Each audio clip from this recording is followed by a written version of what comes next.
प्रणाम। स्वागत है आप सबका झारखंड स्टडी की इस नए वीडियो में। आज हम लोग देखेंगे क्लास 6 के हिस्ट्री का चैप्टर 7।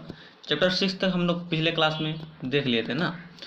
चैप्टर 7 में क्या है भाई, नए धर्मों का उदय। मतलब 7 में आपको धर्म के बारे में पढ़ना है, जैन धर्म, बौद्ध धर्म। ठीक, यदि आप लोग चाहते हैं डिटेल में पढ़ें और अच्छा से जानकारी प्राप्त करें तो कमेंट सेक्शन में कमेंट कीजिए। अगला जो अभी तो आपका यह बैच समाप्त हो गया 7 तक। ठीक, अब जो पढ़ाएंगे तो कैसे पढ़ाएंगे, फुल्ली डिटेल में एक एक पॉइंट को समझा कर पढ़ाएंगे। ठीक, तो अभी देखते हैं वर्तमान के लिए। सबसे पहले हम देख लें यहाँ पर क्या है, 1 नंबर में रिक्त स्थानों की पूर्ति करें। ठीक, कौन नंबर में है, महावीर जैन धर्म के खाली जगह तीर्थंकर थे। तो कितना तीर्थंकर भाई, 24वां तीर्थंकर। कितना तीर्थंकर, 24वां तीर्थंकर था। ठीक, उसके बाद जो है दूसरे कौन नंबर में क्या है, महावीर ने अपनी शिक्षा खाली जगह भाषा में दी। तो कौन भाषा में, प्राकृत भाषा में। जैन धर्म का जो शिक्षा था वो कौन भाषा में था आपका, प्राकृत भाषा में। ठीक, कौन सा भाषा में, प्राकृत भाषा में ना। गौ नंबर में बौद्ध धर्म के प्रवर्तक थे। बौद्ध धर्म के प्रवर्तक कौन थे भाई, गौतम बुद्ध। कौन, गौतम बुद्ध। उसके बाद देखिए अगला में क्या है, गौतम बुद्ध के गृह त्याग घटना को कहा गया। तो क्या कहा गया भाई, महाभिनिष्क्रम कहा गया। क्या कहा गया, महाभिनिष्क्रम। इस प्रकार होता है महाभिनिष्क्रम, महाभिनिष्क्रम। ठीक, तो बौद्ध धर्म मतलब गौतम बुद्ध ने गृह त्याग की घटना को क्या कहा गया, महाभिनिष्क्रम कहा गया। ठीक, अब अगला है निर्वाण का अर्थ जन्म और मृत्यु के चक्र से मुक्ति प्राप्त करना। इस खाली जगह में क्या डाल दीजिएगा आप, मुक्ति प्राप्त करना। क्या प्राप्त करना, मुक्ति प्राप्त करना। ठीक, निर्वाण का अर्थ जन्म और मृत्यु चक्र से क्या है, मुक्ति है। ठीक, देखिए दूसरा नंबर में सही मिलान कीजिए। ठीक, देखिए पहला में क्या है, बुद्ध का जन्म। बुद्ध का जन्म क्या हो जाएगा आपका, कपिल वस्तु। बुद्ध का जन्म क्या हो जाएगा, कपिल वस्तु। ठीक, कपिल वस्तु ये वाला। ठीक, उसके बाद क्या है, महावीर का जन्म। महावीर का जन्म कहाँ है भाई, महावीर का जन्म कहाँ हुआ, कुंडग्राम में। बुद्ध का जन्म हुआ था कपिल वस्तु में जो नेपाल में है, और महावीर का जन्म कहाँ हुआ था, कुंडग्राम में। ठीक, बुद्ध का गृह त्याग प्रतीक क्या है, बुद्ध का जो गृह त्याग है वो है घोड़ा। क्या है भाई, घोड़ा। ठीक, उपनिषद का अर्थ होता है, उपनिषद का अर्थ होता है गुरु के समीप बैठना। उपनिषद का क्या अर्थ होता है, गुरु के समीप बैठना। तो समीप बैठना किसका अर्थ हो जाएगा, उपनिषद का। बौद्ध धर्म का त्रिरत्न, तो अब बच कौन गया, इटाखोरी। तो बौद्ध धर्म का त्रिरत्न क्या हो जाएगा, इटाखोरी। ठीक, चलिए इस प्रकार से आपका मिलान चिन्ह भी खत्म हो गया। नंबर 3 का कौन में बोलता है, उपनिषद क्या है। तो उपनिषद का अर्थ होता है गुरु के समीप बैठकर क्या प्राप्त करना, ज्ञान प्राप्त करना। मतलब गुरु के पास बैठकर ज्ञान प्राप्त करना क्या कहलाता है, उपनिषद कहलाता है। ठीक, चलिए देखिए बोलता है महावीर स्वामी के जीवन पर संक्षिप्त टिप्पणी लिखिए ना, संक्षिप्त प्रकाश डालिए। बोलता है महावीर स्वामी जो जैन धर्म के क्या था, एक प्रवर्तक था, मतलब जैन धर्म का क्या था, तीर्थंकर था। उसके बारे में क्या लिखने बोलता है, टिप्पणी देने बोलता है, उसके जीवन पर प्रकाश डालिए। ठीक, देखिए महावीर जैन धर्म के 24वें तीर्थंकर थे। तीर्थंकर का मतलब क्या होता है, तीर्थंकर का मतलब होता है कि ये जो हम लोग का जीवन है ये क्या है, संसार रूपी सागर है ना, दुख रूपी दुखों से भरा है हम लोग का जीवन। संसार रूपी सागर को पार कराने वाले को क्या कहा जाता है, तीर्थंकर कहा जाता है। ठीक, मतलब क्या होता है, सहायता प्रदान करना। हम जीवन क्या दुख से परिपूर्ण है ना, दुख से हमें निकालना, जो निकालता है मतलब निकालने वाला होता है, उसे क्या कहते हैं, तीर्थंकर कहते हैं जैन धर्म के हिसाब से। मतलब तीर्थंकर का समझ लीजिए तो एक प्रकार से क्या हो जाएगा, गुरु। ठीक, तो जैन धर्म का 24वां गुरु कौन था, 24वां तीर्थंकर कौन था, महावीर स्वामी। ठीक, उनका जन्म 599 ईसा पूर्व, 599 ईसा पूर्व मतलब ईसा मसीह का जन्म। देखिए ईसा मसीह के जन्म को 0 मान लिया गया है। उसके बाद ईसा मसीह के जन्म के बाद एक ईस्वी, उसके बाद 2 ईस्वी। ठीक, 2 ईस्वी, अभी क्या चल रहा है, 2022 ईस्वी, मतलब 2022 चल रहा है ना। तो 2022 साल हो गया ईसा मसीह के जन्म होने के ना। यहाँ पर ईसा मसीह का जब जन्म हुआ तो उसको 0 मान लिया गया। उसके बाद क्या चल रहा है, उसके बाद इधर बढ़ रहा है, एक ईस्वी, 2 ईस्वी। ठीक, उसी प्रकार इधर क्या हो जाएगा, घटेगा। मान लीजिए कि 500 साल पहले कुछ घटना हुआ। ठीक, 500 साल पहले, तो ईसा मसीह के जन्म के पूर्व, इसलिए इसको बोलता है ईसा पूर्व, ठीक, ईसा पूर्व। अब मान लीजिए 549 में किसी का जन्म हो गया, 549 में किसी का जन्म हो गया, तो 549 ईसा पूर्व, उसके बाद क्या हो जाएगा 548 ईसा पूर्व, ठीक। तो मतलब इसका जन्म कब हुआ है 599 ईसा पूर्व, मतलब और ऊपर 600, उसके नीचे होगा 599, 598, ठीक। तो 599 ईसा पूर्व मतलब ईसा मसीह के पहले ही हो गया था किसका जन्म, महावीर स्वामी का जन्म, ठीक।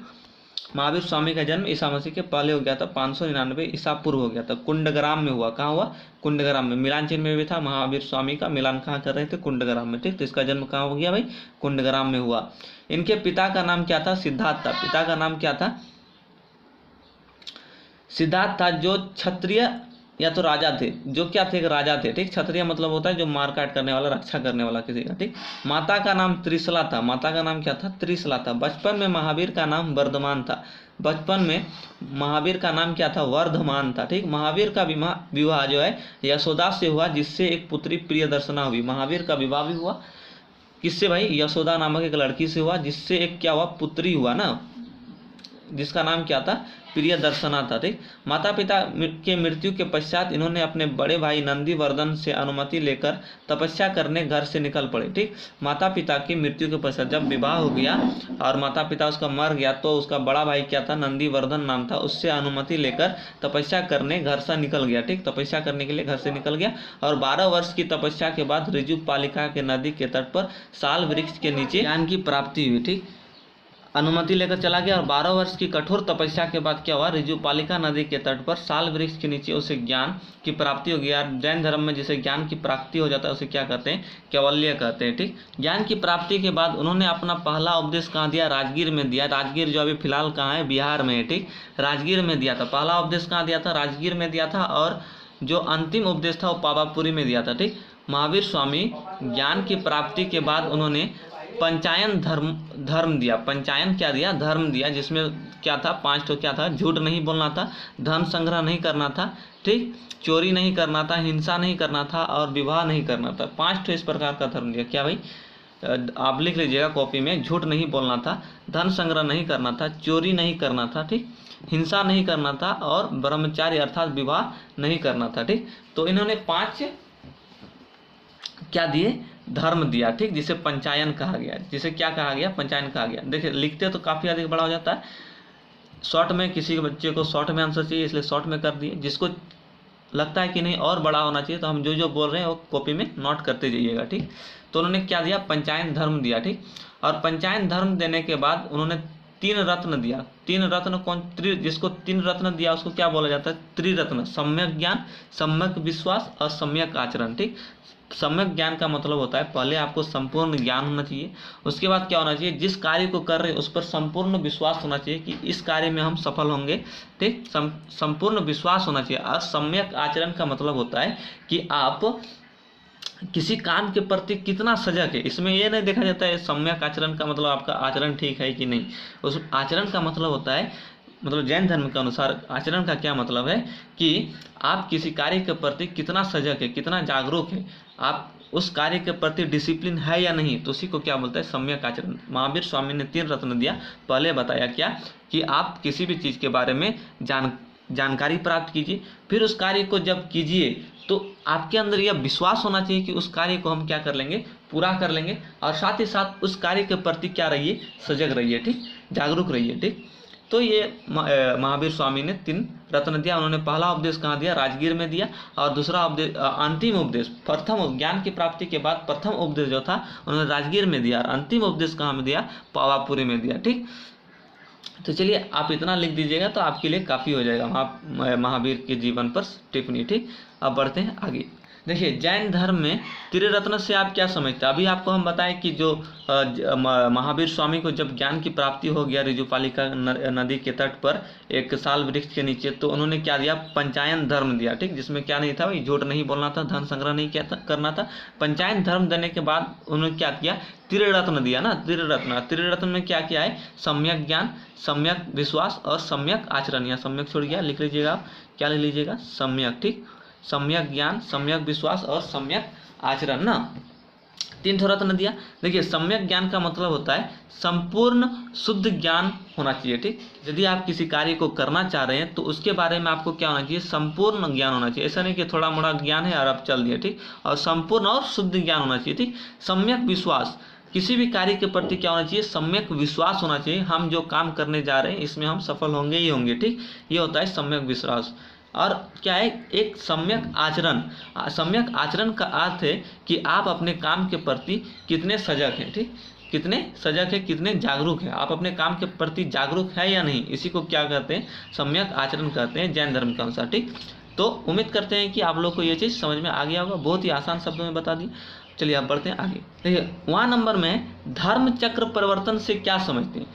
देखिए एक था, आपको क्या पढ़ना था, हम बोल दिए आपको इस चैप्टर में दो धर्म पढ़ना था, एक था जैन धर्म और एक ठो बौद्ध धर्म। दूसरा क्या था, बौद्ध धर्म ना, बौद्ध धर्म, ठीक। तो जैन धर्म अभी आप लोग देख लिए पीछे, महावीर स्वामी उसका 24वां तीर्थंकर था। मतलब जैन धर्म का इंपॉर्टेंट कैरेक्टर कौन था, महावीर स्वामी, ठीक। उसके पहले भी क्या था, तीर्थंकर था ना। जैन धर्म जो आपका महावीर स्वामी था 24वां तीर्थंकर, उसके पहले क्या तो तीर्थंकर नहीं था, तीर्थंकर था तब ना महावीर स्वामी 24वां तीर्थंकर हुआ। तो उसके पहले भी तीर्थंकर था। तो 24वां तीर्थंकर महावीर स्वामी इंपॉर्टेंट तीर्थंकर था, किसके लिए, जैन धर्म के लिए, ठीक। इसके पहले 23वां तीर्थंकर कौन था, पारसनाथ था, ठीक। 23वां तीर्थंकर कौन था भाई, पारसनाथ, ठीक। तो पारसनाथ के बारे में उतना जानकारी आपको नहीं लेना है इस चैप्टर में। आप केवल और केवल किसके बारे में जान लिए, महावीर स्वामी के बारे में आप जान लिए। अब जब जैसे जैसे जैन धर्म खत्म होता है उसके बाद कौन सी धर्म की उत्पत्ति हो जाती है, बौद्ध धर्म, ठीक। तो बौद्ध धर्म में क्या आपको पढ़ना होगा, गौतम बुद्ध के बारे में, ठीक। तो चलिए आप लोग देखते जाइए, यहाँ पर क्वेश्चन में क्या है, वहाँ नंबर में धर्म चक्र परिवर्तन से आप क्या समझते हैं, धर्म चक्र परिवर्तन से आप क्या समझते हैं, ठीक। देखिए ज्ञान की प्राप्ति के पश्चात बुद्ध सारनाथ गए, यहाँ उन्होंने अपना प्रथम उपदेश दिया जिसे धर्म चक्र परिवर्तन कहा जाता है, ठीक। ज्ञान की प्राप्ति के बाद बुद्ध कहाँ गए भाई, सारनाथ चला गया। जो बुद्ध था वो भी तो उसी प्रकार वो घर से निकला, उसका भी शादी ब्याह हो गया था, बाल बच्चा हो गया था। फिर उन्होंने क्या किया, उसको शादी ब्याह बाल बच्चा में मन नहीं लगा, ठीक। तो वो घर से बाहर निकल गया और कड़ी तपस्या के बाद उसे भी क्या हुआ, गौतम बुद्ध को ज्ञान का प्राप्ति हो गया। गौतम बुद्ध का बचपन का नाम क्या था, सिद्धार्थ था। सिद्धार्थ को बाद में ही गौतम बुद्ध कहा जाने लगा, ठीक। सिद्धार्थ को ज्ञान की प्राप्ति हो गया और ज्ञान की प्राप्ति के बाद उन्होंने अपना प्रथम उपदेश दिया जिसे क्या कहा गया, धर्म चक्र परिवर्तन कहा गया, ठीक। प्रथम क्या दिया, उपदेश दिया।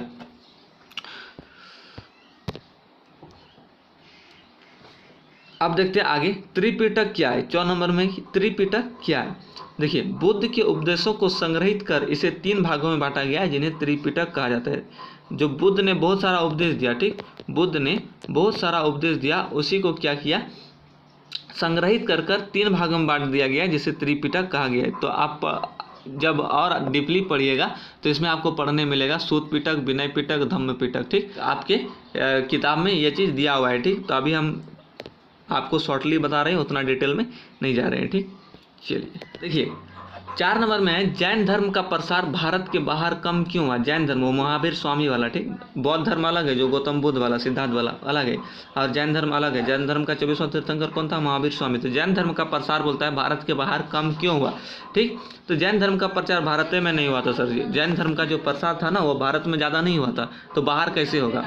जैन धर्म का प्रसार भारत के बाहर बहुत कम हुआ जिसके कई कारण थे, ठीक। पहला देखिए जैन धर्म की भाषा प्राकृत थी जो बहुत ही कठिन थी। जैन धर्म की भाषा कौन सी थी भाई, प्राकृत थी, और उस समय का प्राकृत भाषा बहुत कठिन था। जैन धर्म में बहुत ही कठोर नियम थे। जैन धर्म का जो नियम था वो बहुत ही कठोर नियम था, ठीक। इसमें क्या कहा गया, आत्मा को सताने के लिए कहा गया, ठीक। और साथ ही साथ कृषि पर भी पाबंद लगाया गया कि आप किसी का हत्या नहीं कर सकते, और कृषि कीजिएगा तो आप कीड़े मकोड़े का हत्या कर रहे थे। तो जैन धर्म में क्या कहा गया, आप कृषि भी नहीं कीजिए। इसलिए जैन धर्म का जो नियम था वो बहुत ही कठोर था, ठीक। इसमें आत्मा को सताने के लिए कहा गया कि यदि आप आत्मा को सताइएगा तो आपका पुनर्जन्म नहीं होगा। आत्मा क्या चाहता है, सुख चाहता है। आत्मा क्या चाहता है, सुख चाहता है। यदि आपको ठंडा लग रहा है तो आप रजाई ओढ़ लीजिए, आपको गर्मी का अनुभव होगा, बस आत्मा बोलेगा वाह वाह हमको शांति मिलेगा, शांति मिलेगी। तो जैन धर्म में क्या कहा गया, आत्मा को सुख नहीं देना, आत्मा को सताना है, ठीक। यदि आपको गर्मी लग रहा है तो आप एसी चला लीजिए, कूलर का हवा ले लीजिए, तो क्या होगा, आपका आत्मा को शांति मिल जाएगा, आत्मा को सुख मिल जाएगा, ठीक। लेकिन आपको कुछ भी नहीं चलाना है, ठीक। निर्वस्त्र रहने के लिए कहा गया। जैन धर्म में निर्वस्त्र रहने के लिए कहा गया कि आप ठंडा गर्मी से बचने के लिए वस्त्र नहीं पहनिए, निर्वस्त्र रहिए। जैन धर्म में किसी चीज़ का हत्या नहीं करना है, अर्थात यदि आप कृषि कर रहे हैं तो छोटे मोटे कीड़े मकोड़ा का क्या हो रहा है, हत्या हो रहा है। तो जैन धर्म में कृषि पर भी पाबंद लगाया गया था, ठीक। तो जैन धर्म का जो नियम था वो बहुत ही कठोर था, इसलिए जैन धर्म का प्रसार विदेश में नहीं हुआ। जैन धर्म में महिलाओं को सम्मान नहीं दिया गया। जैन धर्म में महिला को सम्मान नहीं मिला, ठीक। मतलब महिला जो है मोक्ष, महिलाओं को मोक्ष की प्राप्ति नहीं होगी। महिलाएं जो है अपने आत्मा को नहीं सता सकती, वे कष्ट नहीं कर सकती, तो महिला को नीचा दिखाया गया किसमें, जैन धर्म में, ठीक। चौथा पॉइंट क्या है, जैन धर्म में ब्रह्मचारी तथा अहिंसा पर बहुत अधिक ध्यान दिया गया। ब्रह्मचारी मतलब शादी ब्याह नहीं करना है। जैन धर्म में बोला गया है कि आप ब्रह्मचारी रहिए। यदि आप शादी ब्याह कर रहे हैं तो आपका आत्मा को क्या मिलेगा, सुख मिलेगा, ठीक। और सुख मिलेगा तो आपको आपका आत्मा फिर से चाहेगा कि जब आप मरिएगा तो आत्मा छोड़ के जाएगा। आप आत्मा को पूरा सुख दे दिए तो आत्मा चाहेगा कि फिर से किसी न किसी शरीर में क्या लें, जन्म लेना। यदि आप आत्मा को सताइए, आत्मा जब शरीर से निकलेगा तो त्राही माम मच जाएगा, बोलेगा शरीरवा जो है बहुत खचड़ा है, बहुत सताया सलाह हमको, और वो दूसरा शरीर में नहीं जाएगा। इसलिए आत्मा को सताने के लिए कहा। और आपको जब यदि आप आत्मा को सता रहे तो आपको क्या मिलेगा, मोक्ष मिल जाएगा, फिर से आपका पुनर्जन्म नहीं होगा, ठीक। तो जैन धर्म में भी पुनर्जन्म को माना गया। जैन धर्म में ब्रह्मचारी तथा अहिंसा पर बहुत अधिक ध्यान दिया गया। अहिंसा मतलब आप किसी के प्रति हिंसा मत कीजिए, ठीक। अहिंसा पर ध्यान दिया गया, ठीक। ब्रह्मचारी रहिए, शादी ब्याह मत कीजिए, ठीक। जैन धर्म में निर्वस्त्र रहने का प्रावधान था जो असभ्य प्रतीत होता था, और असभ्य प्रतीत होने के कारण इसका उतना प्रसार नहीं हुआ। विदेशों में भी लोग सुना था जैन धर्म के बारे में, ऐसा नहीं था कि नहीं सुना था, लेकिन इसका जो नियम था वो काफ़ी कैसा था, कठोर था। इसमें क्या था, निर्वस्त्र रहने का प्रावधान था जो असभ्य प्रतीत होता था, इसलिए इसका प्रसार उतना अधिक नहीं हुआ ना। जैन धर्म को बड़े बड़े राजाओं का समर्थन नहीं मिला, ठीक। जैन धर्म को बड़े बड़े राजाओं का समर्थन नहीं मिला। एकमात्र ऐसा राजा था जो चंद्रगुप्त मौर्य, जिन्होंने जैन धर्म का समर्थन किया। उसके बाद उतना बड़े राजाओं का समर्थन नहीं मिला। जैन धर्म में केवल 2 ही संगतियाँ हुई। संगतियाँ मतलब होता है बैठक, कि क्या क्या इस धर्म में सुधार करना चाहिए, क्या और प्रोग्रेस में लाना चाहिए। तो उस प्रकार का ज़्यादा बैठक नहीं हुआ, केवल और केवल 2 बैठक ही हुआ, वो भी बहुत साल बाद में। 900 साल एक बैठक हुआ, उसके 900 साल बाद दूसरा बैठक हुआ। तो जैन धर्म में केवल 2 ही संगतियाँ हुई, और काफ़ी अधिक समय अंतराल के बाद। यही सब कारण था कि जैन धर्म का उतना प्रसार ना तो भारत में हुआ और ना ही विदेश में हुआ, ठीक। यदि यहाँ पर क्वेश्चन दे देगा कि जैन धर्म का प्रसार भारत में क्यों नहीं हुआ, तो आप यह कारण आराम से लिख सकते हैं, ठीक। और भारत के बाहर भी तो यही कारण, इसमें कोई दिक्कत नहीं है, ठीक। चलिए अब बढ़ते हैं आगे। देखिए 5वां नंबर में गौतम बुद्ध के अष्टांगिक मार्ग कौन कौन से थे, इससे हमें क्या शिक्षा मिलती है। तो गौतम बुद्ध के अष्टांगिक मार्ग देखिए, मतलब 8 जो उन्होंने क्या दिया था, सिद्धांत दिया था, क्या क्या था, सम्यक दृष्टि, सम्यक संकल्प, सम्यक वाक्य, सम्यक कर्म, सम्यक आजीवक, सम्यक व्यायाम, सम्यक स्मृति, सम्यक समाधि, ठीक। तो ये सब आपको याद करना है। अष्टांगिक मार्ग का मुख्य उद्देश्य था कि व्यक्तियों को बीच के रास्ते चलना चाहिए, ना ही सरल और ना ही कठिन। तो जो जैन धर्म में था उसमें बहुत ही ज़्यादा क्या दिया था, कठिन नियम का प्रावधान था ना। और गौतम बुद्ध ने जो अष्टांगिक मार्ग दिया था उसमें क्या कहा गया कि आपको बीच के रास्ते में चलना है, ना ही बहुत ज़्यादा सरल और ना ही बहुत ज़्यादा कठिन। यही कारण है कि जो बौद्ध धर्म था वो काफ़ी अधिक क्या हुआ, इसका विस्तार हुआ भारत में और भारत के बाहर भी, ठीक। इसमें जो नियम था वो क्या था, सरल था, मतलब बीच का नियम था, ना ही बहुत ज़्यादा कठिन था और ना ही बहुत ज़्यादा आसान था, ठीक। चलिए बढ़ते हैं आगे। देखिए क्वेश्चन नंबर 6 में है गौतम बुद्ध ने गृह त्याग का निर्णय क्यों ले लिया, ठीक। देखिए गौतम बुद्ध का जन्म कहाँ हुआ था, गौतम बुद्ध का जन्म नेपाल के लुम्बिनी में हुआ था, ठीक। गौतम बुद्ध का जन्म कहाँ हुआ था, नेपाल के लुम्बिनी में। गौतम का बचपन में नाम क्या था, सिद्धार्थ था। उसका पिता का नाम सुद्धोधन था और उसका माता का नाम महामाया था, ठीक। जब गौतम बुद्ध का जन्म हुआ तो उसका माँ की मृत्यु हो गई, माँ का क्या हो गया, मृत्यु हो गया, ठीक। तो उसका साली, उसका मौसी था, किसका, गौतम बुद्ध का मौसी जो था, क्या नाम था उसका, महामाया। क्या नाम था, महामाया। उन्होंने क्या किया, गौतम बुद्ध का भरण पोषण किया, ठीक। मतलब देखभाल कौन किया, महामाया, उसका मौसी ने। जब गौतम बुद्ध छोटा था तो उस समय का ऋषि, या तो जो आप बोलेंगे ज्योतिषी, जैसे आज का साधु बाबा सब होता है, तो उस समय का जो ऋषि मुनि सब था उसको देखकर ही बता दिया था कि यह आने वाला समय में बहुत ही प्रचंड होगा, विद्यमान होगा, लोगों को क्या देगा, शिक्षा देगा, ठीक। इसको जो है घर द्वार से उतना मतलब नहीं रहेगा, ये घर द्वार छोड़कर चला जाएगा, ठीक। तो उसका पिताजी को जब इस चीज़ के बारे में जानकारी मिला तो उन्होंने क्या किया, गौतम बुद्ध को कभी बाहर ही निकलने नहीं दिया, घर के अंदर घुसा के रखा हमेशा। और क्या किया, उसका विवाह करवा दिया। 16 वर्ष की उम्र में ही क्या कर दिया, विवाह कर दिया। जब पंडित से पूछा कि भाई ये सब जो प्रचंड विद्वान होगा, घर द्वार छोड़ देगा, लोगों को शिक्षा देगा, तो या लोगों को शिक्षा ना दे, घर द्वार को संभाले, राजपाट को संभाले, इसके लिए क्या करना होगा। तो जो पंडित जी ने कहा कि भाई इसके लिए इसको एक ही उपाय है कि इसका शादी करा दीजिए। मतलब यदि किसी व्यक्ति का विकास को रोकना है तो क्या करना है, शादी करा दीजिए, ठीक। तो उसका विकास अपने आप रुक जाएगा। तो उन्होंने पंडित जी का ही बात सुना और क्या किया, 16 साल में उसका शादी करा दिया। 16 साल में शादी करा दिया यशोधरा से। यशोधरा से जब शादी करा दिया तो उसे घर से तो बाहर निकलने दिया जाता था, गौतम बुद्ध को घर में ही रहता था। लेकिन वो पूरा बोरिंग होने लगा, एक दिन जिद करने लगा घर बाहर निकलेंगे ही निकलेंगे, ठीक। तो जब निकलने वाला था तो क्या किया, उसका पिताजी ने पूरा सफाई उपाई, एकदम रोड को पूरा साफ सुथरा कर दिया, झाड़ू मार दिया, कुछ देखने नहीं दिया, एकदम पूरा अच्छा। जैसे अभी मंत्री सब आता है, मंत्री सब जब आता है तो रोड को क्या कर देता है, पूरा साफ कर देता है, चुना उना मार के एकदम चकचका देता है। जब मंत्री रोडवा में गुजरता है तो बोलता है हमारा राज्य में बहुत ज़्यादा विकास हुआ है। लेकिन ऐसा नहीं है, जब वो जाता है तो उस समय क्या करता है, साफ कर दिया जाता है, तो उसको पता ही नहीं चलता है कि उसके पहले का स्थिति क्या था, ठीक। तो उसी प्रकार जब गौतम बुद्ध निकल रहा था तो पूरा क्या किया, रास्ता को साफ कर दिया, चुना उना मार के रख दिया, ठीक। तो अपना जो गौतम बुद्ध का घोड़ा था उसका नाम क्या था, गौतम बुद्ध का घोड़ा का नाम क्या था, कथक। और उसका जो सारथी था, जो घोड़ा को चलाने वाला था, उसका क्या नाम था, चन्ना नाम था, ठीक। तो जब रास्ता में जा रहा था तो एक किसको देखा, एक वृद्ध आदमी को देखा, ठीक। बूढ़ा आदमी को, जो जुलूर हो गया था, एकदम लिबलिबिया गया था, पूरा बूढ़ा हो गया था, ठीक। तो उससे तो कभी बूढ़ा उड़ा देखबे नहीं किया, तो सब दिन घर में था। तो चन्ना से पूछा कि ये कौन है, तो बोला ये बूढ़ा गया है, पूरा बूढ़ा गया, अब जाने वाला है, भगवान के पास जाने वाला है, इसका टिकट कटने वाला है। तो बोलता है कैसे हो गया, तो बोलता है आप भी होइएगा, थोड़ा दिन रुकिए, आप भी इसी तरह हो जाएगा। बोलता हम भी हो जाएंगे। बोलता अच्छा ठीक है। तो और आगे गया तो एक ठो क्या देखा, व्याधिग्रस्त रोगग्रस्त आदमी को देखा, जो पूरा रोगा हो गया था, मतलब बीमारी से ग्रस्त था, व्याधिग्रस्त। तो उन्होंने चन्ना से पूछा कि इसका क्या स्थिति है। तो चन्ना बताया, जो उसका सारथी था, चन्ना बताया कि पूरा रोग से ग्रस्त है, चलने फिरने नहीं सक रहा है, बस सोया हुआ है, और थोड़ा दिन बाद ये कहाँ चला जाएगा, भगवान के पास चला जाएगा, इसका भी टिकट कटने वाला है, ये भगवान के पास चला जाएगा, ठीक। तो जब इस प्रकार की घटना को देखा, देखते देखते और आगे बढ़ा तो एक व्यक्ति को देखा जो लेटा था, उसको चचरी पर लेटा कर रखा था और उसको ले जाने वाला था। तो चन्ना जब सिद्धार्थ जो देखा, गौतम बुद्ध ने जब उसको देखा तो उसने चन्ना से पूछा कि ये कौन है। तो उन्होंने कहा कि यह व्यक्ति जो है मृतक व्यक्ति है, यह भगवान के पास चला गया, यह भगवान के पास चला गया, ठीक। इसको मृत्यु प्राप्त हो गया। मृतक व्यक्ति जो आप बूढ़ा देख रहे थे वही भगवान के पास जाने वाला था, व्याधिग्रस्त भगवान के पास बहुत ज़्यादा करीब था, थोड़ा दिन बाद वो मर ही जाएगा, भगवान के पास चला जाएगा। मृतक को देखा तो कहा कि ये भगवान के पास चला गया, ठीक। तो और आगे बढ़ा, जैसे जैसे बढ़ा तो उन्होंने एक सन्यासी को देखा। किसको देखा, सन्यासी को देखा। तो फिर उन्होंने चन्ना से पूछा कि ये कौन है। तो उन्होंने कहा कि यह सन्यासी है, यह भगवान की आराधना में लिप्त है। या किसकी आराधना में लिप्त है, भगवान की आराधना में, अपना वेशभूषा धारण करके एकदम पूरा बाल बड़ा, किसी से कोई मतलब नहीं, ये सीधा कनेक्शन किससे बना के रखा है, भगवान से।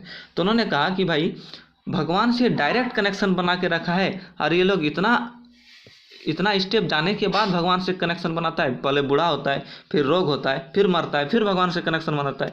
ये सन्यासी डायरेक्ट कनेक्शन बना रहा है, तो सबसे अच्छा कौन है, सन्यासी है। तो उन्होंने सन्यासी को देखा तो उसके मन में क्या हो गया, एक वैराग्य की भावना उत्पन्न हो गई, ठीक। तो उन्होंने कहा कि ये सब जो शादी ब्याह मोह माया ये सब फालतू का चीज़ है, सबसे अच्छा क्या है, भगवान से कनेक्शन बनाओ, सन्यासी बनो ना, भगवान से डायरेक्ट कनेक्शन रहेगा, ठीक।